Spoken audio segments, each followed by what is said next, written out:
Bien le bonjour tout le monde, j'espère que vous allez bien.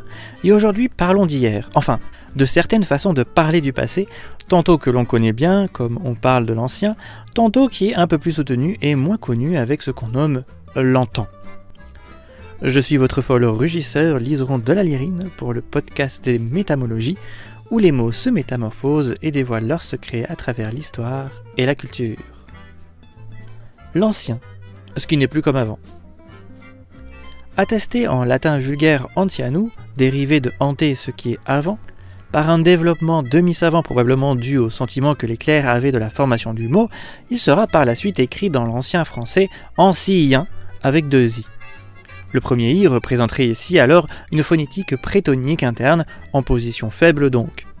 Le second, quant à lui, il s'apparenterait au premier élément du groupe ié provenant de la diphtongaison du a latin au contact de la voyelle palatale, c'est-à-dire au niveau du palais.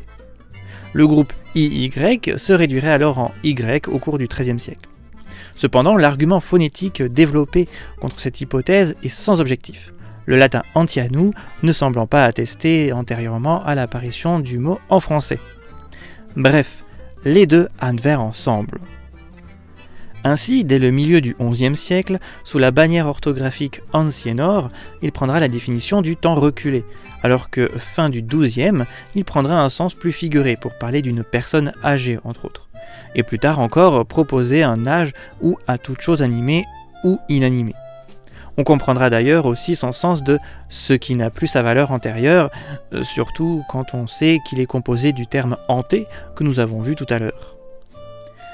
Aussi, nous pourrions nous poser la question pour notre second mot, antan.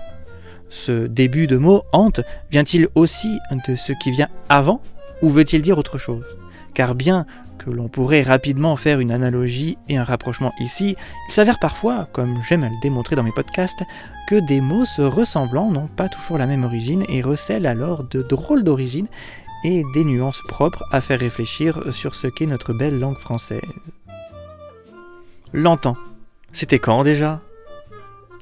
Lui aussi du latin vulgaire, mais pas tout à fait par le même mot, puisqu'il s'agirait de la locution adverbiale ante annu, qui désignerait dès son attestation au XIIe siècle l'année auparavant, soit littéralement un an avant, puisqu'on remarquera ante avant et en suivant annu, l'année.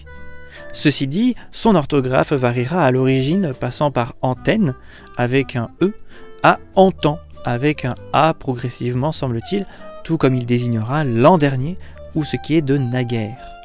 Notons ceci dit la création au XIXe siècle apparemment d'un dérivé intéressant qui s'avère être au masculin antiané et au féminin antianaire pour désigner un oiseau de l'année précédente, dans le sens qui n'a pas mué et encore le plumage de l'année précédente.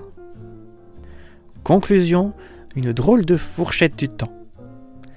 Ainsi s'achève notre ascension sur cette échelle temporelle où l'ancien désigne tout ce qui vient avant ce qui est, pour le dire ainsi simplement, tandis que l'antan ne désignerait à l'origine qu'un an avant ce qui est aujourd'hui. De cette façon, nous pouvons bien nous rendre compte de ces mots qui se modifient avec, le temps. Désormais, vous pourrez en tout cas mieux user de ces mots dans vos phrasés. Voilà, cet épisode est déjà terminé, j'espère qu'il vous aura plu et vous en aura appris plus. N'hésitez pas à aimer, commenter, partager et à vous abonner si ce n'est pas déjà fait.